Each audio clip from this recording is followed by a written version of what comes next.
ਮੇਰੇ ਵੱਲੋਂ ਸਾਰਿਆਂ ਨੂੰ ਸਤਿ ਸ਼੍ਰੀ ਅਕਾਲ। ਇਸ ਵੀਡੀਓ ਦੇ ਵਿੱਚ ਮੈਂ ਤੁਹਾਨੂੰ ਅੰਕ ਗਣਿਤਿਕ ਲੜੀਆਂ ਦੇ ਕੁਝ ਹੋਰ ਕੁਐਸਚਨ ਸੋਲਵ ਕਰਵਾਵਾਂਗੀ ਜੋ ਕਿ 10th ਕਲਾਸ ਦੇ ਚੈਪਟਰ ਨੰਬਰ 5 ਦੇ ਵਿੱਚੋਂ ਲਏ ਗਏ ਹਨ। ਪਹਿਲਾ ਕੁਐਸਚਨ ਹੈ, ਸੰਖਿਆਵਾਂ ਦੀ ਉਸ ਲੜੀ ਦੇ ਪਹਿਲੇ 30 ਪਦਾਂ ਦਾ ਜੋੜਫਲ ਪਤਾ ਕਰੋ ਜਿਸ ਦਾ 9ਵਾਂ ਪਦ ਮਤਲਬ 9ਵੀਂ ਜਿਹੜੀ ਟਰਮ ਹੈ an = 3 + 2n ਦੇ ਨਾਲ ਦਿੱਤਾ ਜਾਂਦਾ ਹੈ। an ਦੀ ਵੈਲਿਊ ਸਾਨੂੰ ਪਤਾ ਹੈ, ਉੱਥੋਂ ਅਸੀਂ 1 2 3 4 ਫਿਲ ਕਰਕੇ ਪਹਿਲੀ ਟਰਮ दूसरी ਤੇ ਤੀਸਰੀ ਪਤਾ ਕਰ ਲਵਾਂਗੇ। ਇਸੇ ਤਰ੍ਹਾਂ ਇੱਕ AP ਬਣਾ ਕੇ ਫਿਰ ਅਸੀਂ ਪਹਿਲੀਆਂ 30 ਟਰਮਸ ਦਾ ਜੋੜਫਲ ਜਿਹੜਾ ਉਹ ਫਾਈਂਡ ਆਊਟ ਕਰਾਂਗੇ। ਸਭ ਤੋਂ ਪਹਿਲੇ A1 ਅਸੀਂ ਕਿੱਦਾਂ ਗਿਆਤ ਕਰ ਸਕਦੇ ਹਾਂ, ਕਿੱਦਾਂ ਪਤਾ ਕਰ ਸਕਦੇ ਹਾਂ? n ਦੀ ਜਗ੍ਹਾ ਤੇ 1 ਫਿਲ ਕਰ ਦਿਓ। ਇਸ ਇਕੁਏਸ਼ਨ ਦੇ ਵਿੱਚ ਜਿੱਥੇ n ਹੈਗਾ ਉੱਥੇ ਅਸੀਂ 1 ਫਿਲ ਕੀਤਾ। 3 + 2 × 1 = 5। ਪਹਿਲੀ ਟਰਮ ਆ ਗਈ AP ਦੀ 5। ਦੂਸਰੀ ਟਰਮ ਦੇ ਵਿੱਚ ਜਿੱਥੇ ਇਸ ਇਕੁਏਸ਼ਨ ਦੇ ਵਿੱਚ ਉੱਪਰ ਵਾਲੀ ਇਕੁਏਸ਼ਨ ਜਿਹੜੀ ਦਿੱਤੀ ਹੋਈ ਹੈ ਉੱਥੇ ਜਿੱਥੇ n ਹੈਗਾ ਉੱਥੇ ਹੁਣ 2 ਫਿਲ ਕਰ ਦਿਓ। ਸੈਕਿੰਡ ਟਰਮ ਆ ਗਈ 7। ਫਿਰ A3 ਵਾਲਾ ਫਾਰਮੂਲਾ ਮਤਲਬ ਜਿੱਥੇ n ਹੈਗਾ ਉੱਥੇ ਅਸੀਂ 3 ਲਗਾ ਦਿਓ ਤੇ 3 + 2 × 3 = 3 + 6 = 9। ਇਸ ਤਰ੍ਹਾਂ ਕਰਕੇ ਸਾਰੀਆਂ ਜਿਹੜੀਆਂ ਟਰਮਸ ਹੈ ਅਸੀਂ ਲਿਖ ਸਕਦੇ ਹਾਂ। ਹੁਣ ਲਾਸਟ ਟਰਮ ਪਹਿਲੀਆਂ 30 ਟਰਮਸ ਦਾ ਜੋੜਫਲ ਪਤਾ ਕਰਨਾ ਹੈ ਤੇ ਅਸੀਂ ਲਾਸਟ ਟਰਮ ਵੀ ਲੱਭ ਲੈਂਦੇ ਹਾਂ। ਜਿੱਥੇ D ਉੱਥੇ 30 ਫਿਲ ਕਰ ਦਿਓ। ਆ ਗਿਆ ਸਾਡੇ ਕੋਲ ਲਾਸਟ ਟਰਮ 63। ਹੁਣ ਬੱਚਿਓ ਸਾਡੇ ਕੋਲ AP ਬਣ ਗਈ 5 7 9 ਔਰ ਲਾਸਟ ਟਰਮ 63। ਇੱਥੋਂ A the value, D the value ਤੇ L ਦੀ ਵੈਲਿਊ ਜਿਹੜੀ ਹੈ ਫਿਲ ਕਰ ਲਓ। A ਦੀ ਵੈਲਿਊ ਪਹਿਲੀ ਟਰਮ 5, D ਦੀ ਜਗ੍ਹਾ ਤੇ 7 5 = 2। ਕਾਮਨ ਡਿਫਰੈਂਸ ਕੱਢ ਲਿਆ ਸੀ। L ਲਾਸਟ ਟਰਮ ਦਿੱਤੀ ਹੋਈ ਹੈ 63। ਅਸੀਂ ਪਤਾ ਕੀ ਕਰਨਾ ਹੈ? ਜੋੜਫਲ। ਤੇ ਜੋੜਫਲ ਵਾਲਾ ਸੈਕਿੰਡ ਫਾਰਮੂਲਾ ਹੁੰਦਾ ਹੈ ਜਿਹਦੇ ਵਿੱਚ A D ਤੇ L ਦੀ ਵੈਲਿਊ ਅਸੀਂ ਯੂਜ਼ ਕਰਦੇ ਹਾਂ। ਲਾਸਟ ਟਰਮ ਜਿਹੜੀ ਹੈ ਸਾਡੇ ਕੋਲ L, ਉਹ ਵਾਲਾ formula SN = n/2 A + L। n ਦੀ ਜਗ੍ਹਾ ਤੇ 30, A ਦੀ ਜਗ੍ਹਾ ਤੇ 5, L ਦੀ ਜਗ੍ਹਾ ਤੇ 63 ਤੇ ਸੋਲਵ ਕਰਕੇ ਆ ਗਿਆ 1020 ਆਨਸਰ। ਪਹਿਲੀਆਂ 30 ਟਰਮਸ ਦਾ ਜੋੜਫਲ 1020। ਸੈਕਿੰਡ ਕੁਐਸਚਨ ਕਰਦੇ ਹਾਂ। ਸੈਕਿੰਡ ਕੁਐਸਚਨ ਹੈ ਇੱਕ AP ਵਿੱਚ L ਮਤਲਬ ਲਾਸਟ ਟਰਮ 28 ਦਿੱਤੀ ਹੋਈ ਹੈ, SN 144 ਦਿੱਤਾ ਹੋਇਆ ਹੈ, n ਦੀ ਵੈਲਿਊ 9 ਦਿੱਤੀ ਹੋਈ ਹੈ ਤੇ D ਤੇ A ਅਸੀਂ ਪਤਾ ਕਰਨਾ ਹੈ। ਹੁਣ ਜਿਹੜੀ ਇਨਫੋਰਮੇਸ਼ਨ ਕੁਐਸਚਨ ਦਿੱਤੀ ਹੈ ਉੱਥੋਂ ਅਸੀਂ ਕੁਛ ਨਾ ਕੁਛ ਰਿਜ਼ਲਟ ਕੱਢ ਲਵਾਂਗੇ। L ਮਤਲਬ ਲਾਸਟ ਟਰਮ, ਇਹਨੂੰ ਅਸੀਂ AN ਵੀ ਲਿਖ ਸਕਦੇ ਹਾਂ। 28 ਦਿੱਤਾ ਹੋਇਆ ਹੈ, AN ਦਾ ਫਾਰਮੂਲਾ ਲਗਾ ਦਿਓ A + n - 1 × D ਤੇ ਰਾਈਟ ਹੈਂਡ ਸਾਈਡ ਤੇ 28 ਲਿਖ ਲਓ। ਹੁਣ n ਕਿੰਨਾ ਦਿੱਤਾ ਹੋਇਆ ਸਾਨੂੰ ਸਟੇਟਮੈਂਟ ਦੇ ਵਿੱਚ 9, ਜਿੱਥੇ n ਉੱਥੇ 9 ਫਿਲ ਕਰ ਲਿਆ ਤੇ ਇਕੁਏਸ਼ਨ ਬਣ ਗਈ ਪਹਿਲੀ ਇਕੁਏਸ਼ਨ A + 8D = 28। ਹੁਣ ਸੈਕਿੰਡ ਚੀਜ਼ ਕਿਹੜੀ ਕੁਐਸਚਨ 'ਚ ਦਿੱਤੀ ਹੋਈ ਹੈ? SN ਦੀ ਵੈਲਿਊ 144। SN ਦੀ ਵੈਲਿਊ ਗਿਵਨ ਹੈ 144 ਤੇ ਲਾਸਟ ਟਰਮ ਜਦੋਂ ਦਿੱਤੀ ਹੋਵੇ ਉਹ ਵਾਲਾ ਫਾਰਮੂਲਾ ਲਗਾ ਲਓ ਔਰ L ਦੀ ਜਗ੍ਹਾ ਤੇ 28 ਫਿਲ ਕਰ ਦਿਓ। ਇੱਥੋਂ ਸਾਡੇ ਕੋਲ A ਦੀ ਵੈਲਿਊ ਸਿਰਫ ਇੱਕੋ ਵੇਰੀਏਬਲ ਬਚਿਆ ਸਾਡੇ ਕੋਲ A, ਉਹਦੀ ਸਾਡੇ ਕੋਲ ਵੈਲਿਊ ਆ ਗਈ A = 4। ਹੁਣ ਇਸ 4 ਨੂੰ ਫਸਟ ਵਾਲੀ ਇਕੁਏਸ਼ਨ 'ਚ ਫਿਲ ਕਰ ਦਿਓ। ਪਹਿਲੀ ਇਕੁਏਸ਼ਨ ਸੀਗੀ A + 8D = 28। ਜਿੱਥੇ A ਉੱਥੇ 4 ਫਿਲ ਕਰ ਦਿੱਤਾ। ਬਾਕੀ ਸਾਰੀ ਜਿਹੜੀ ਹੈ ਇਕੁਏਸ਼ਨ ਉਹਨੂੰ ਐਜ਼ ਇਟ ਇਜ਼ ਲਿਖ ਲਿਆ। ਫਿਰ D ਵਾਲੀ ਟਰਮਸ ਨੂੰ ਸਿਰਫ ਲੈਫਟ ਹੈਂਡ ਸਾਈਡ ਤੇ ਰਹਿਣ ਦਿੱਤਾ। ਬਾਕੀ ਜਿਹੜਾ 4 ਹੈ 28 ਤੋਂ ਦੂਸਰੀ ਸਾਈਡ ਤੇ ਚਲਾ ਗਿਆ, 28 - 4। ਫਿਰ D ਲੈਫਟ ਹੈਂਡ ਸਾਈਡ ਤੇ ਇਕੱਲਾ ਛੱਡ ਦਿਓ। 8 ਜਿਹੜਾ ਹੈ 24 ਦੇ ਹੇਠਾਂ ਆ ਜਾਏਗਾ। 28 - 4 = 24 ਤੇ 24/8 3 ਤੇ D ਦੀ ਵੈਲਿਊ ਆ ਗਈ 3। ਇਹ ਸਾਡੇ ਕੋਲ ਪਹਿਲੇ ਸੀ ਆ ਗਿਆ। SN ਦੀ ਵੈਲਿਊ ਤੋਂ A ਆ ਗਿਆ 4 ਤੇ AN ਦੀ ਵੈਲਿਊ ਤੋਂ D ਦੀ ਵੈਲਿਊ ਪਤਾ ਚੱਲ ਗਈ 3। ਇਹੀ ਅਸੀਂ ਪਤਾ ਕਰਨਾ ਸੀਗਾ। ਨੈਕਸਟ ਕੁਐਸਚਨ ਕਰਦੇ ਹਾਂ।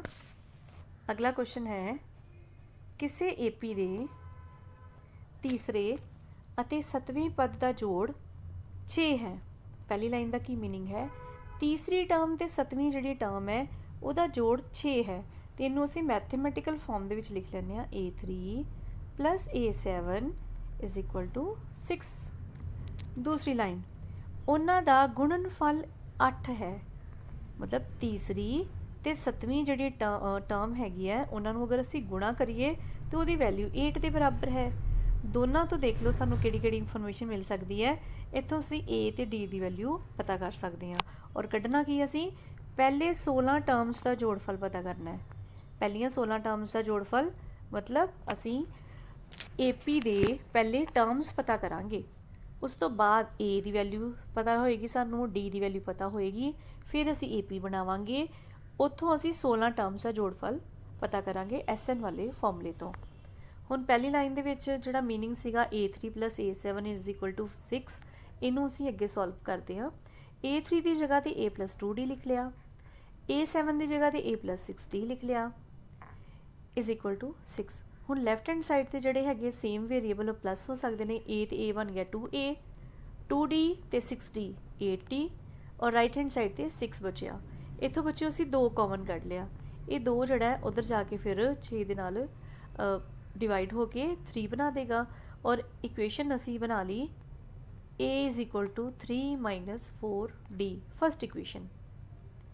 ਹੁਣ ਦੂਸਰੀ ਸਾਈਡ ਤੇ ਗੁਣਨਫਲ ਵਾਲੀ ਜਿਹੜੀ ਵੈਲਿਊ ਹੈ ਉਹਦੇ ਤੇ ਚੱਲਦੇ ਹਾਂ। A3 ਦੀ ਜਗ੍ਹਾ ਤੇ A + 2D ਲਿਖ ਲਿਆ, ਵਿਚਕਾਰ ਅਸੀਂ ਗੁਣਾ ਦਾ ਨਿਸ਼ਾਨ ਪਾਣਾ। ਹੁਣ ਪਹਿਲੇ ਸੀਗਾ ਜੋੜਫਲ, ਹੁਣ ਹੈਗਾ ਗੁਣਨਫਲ, ਗੁਣਾ ਦਾ ਨਿਸ਼ਾਨ ਪਾ ਲਿਆ। ਫਿਰ A7 ਦੀ ਜਗ੍ਹਾ ਤੇ A + 6D ਲਿਖ ਲਿਆ = 8 ਕਿਉਂਕਿ ਗੁਣਨਫਲ ਸਾਨੂੰ 8 ਦਿੱਤਾ ਹੋਇਆ ਹੈ।